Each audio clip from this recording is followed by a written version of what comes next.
Bapak, Ibu, Saudara, warga embun surgawi yang berbahagia, sifat manusia pada umumnya susah untuk diajar, khususnya ketika dia mempunyai banyak pengalaman dalam hidupnya, cenderung merasa pandai sendiri.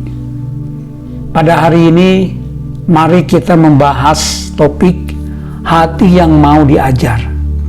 Teksnya dari 2 Timotius 3 ayat 16. Segala tulisan yang diilhamkan Allah memang bermanfaat untuk mengajar, untuk menyatakan kesalahan, untuk memperbaiki kelakuan, dan untuk mendidik orang dalam kebenaran.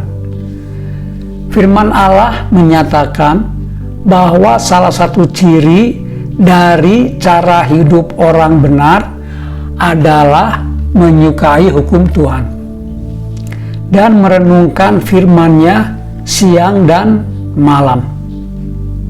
Kesukaan dalam bahasa aslinya berarti juga mempelajari. Dari arti ini kita memahami bahwa orang benar adalah orang yang mau belajar dan mau diajar.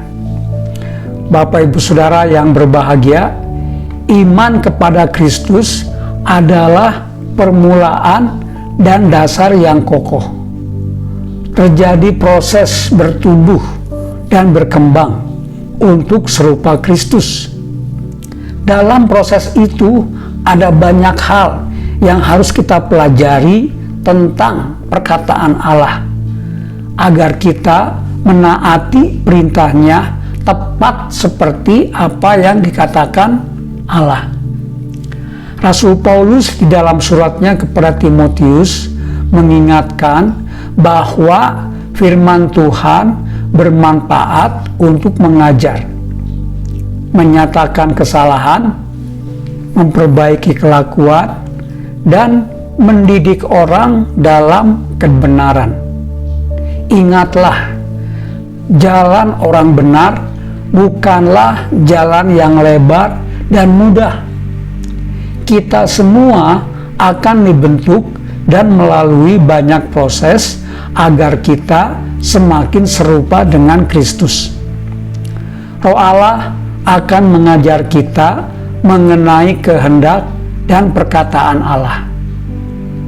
Itu sebabnya tidak mungkin orang mencapai keserupaan dengan Kristus jika ia tidak menaati firman Allah. Mari kita memiliki kerendahan hati dan mau diajar sebagai seorang murid Kristus. Ketika kita membuka hati untuk didikan, kita akan melihat Tuhan bekerja dalam hidup dan membentuk kita menjadi makin serupa Kristus, karena kita memiliki kebiasaan baru yang sesuai dengan kehendak-Nya. Saat mendengar petunjuk firman Allah dengan jelas, segeralah lakukan, jangan menunda. Tanyakan pertanyaan-pertanyaan yang paling sulit ketika sedang menyelidiki kitab suci. Hati yang mau diajar adalah tanah subur bagi benih kebijaksanaan. Biarlah Tuhan menanamkan firman-Nya dalam hati kita, sehingga kita bertumbuh dalam kasih dan kebenaran. Tuhan memberkati.